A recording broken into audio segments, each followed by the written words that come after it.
Sementara itu, Presiden Joko Widodo meminta Menteri Dalam Negeri, menegur kepala daerah agar memberi contoh penerapan protokol kesehatan. Sementara Menko Polhukam meminta agar aparat menindak tegas pelanggar protokol kesehatan.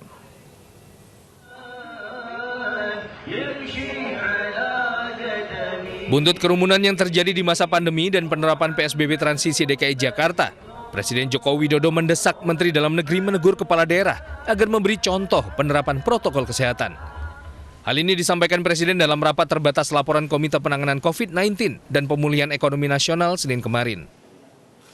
Saya juga minta pada Menteri Dalam Negeri untuk mengingatkan, kalau perlu menegur kepala daerah baik gubernur, bupati, wali kota, untuk bisa memberikan contoh-contoh yang baik pada masyarakat. Jangan malah ikut berkerumun. Saya ingatkan bagi daerah yang telah memiliki perda penegakan disiplin protokol kesehatan agar betul-betul menjalankannya secara tegas, konsisten, dan tidak pandang bulu.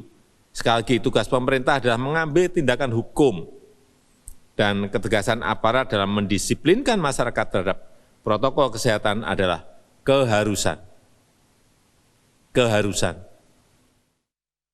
Sementara Menteri Koordinator Politik Hukum dan Keamanan Mahfud MD menyesalkan pelanggaran protokol kesehatan yang terjadi saat kepulangan Rizik Syihab hingga pesta pernikahan anak keempat pimpinan Front Pembela Islam itu.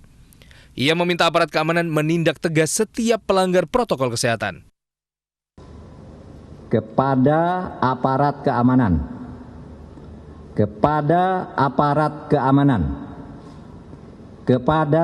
keamanan, pemerintah meminta untuk tidak ragu dan bertindak tegas dalam memastikan protokol kesehatan dapat dipatuhi dengan baik.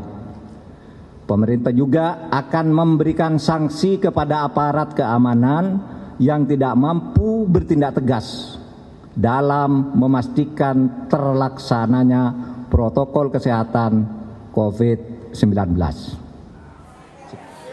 Selama 9 bulan pemerintah berjibaku untuk mengatasi pandemi COVID-19. Ratusan tenaga kesehatan gugur demi memastikan pasien COVID-19 mendapat perawatan dan pandemi bisa ditangani. Adanya kerumunan dalam jumlah besar yang mengabaikan protokol kesehatan dikhawatirkan akan menafikan perjuangan para pahlawan kesehatan yang rela berkorban jiwa demi penanganan COVID-19 di tanah air. Tim Liputan iNews melaporkan.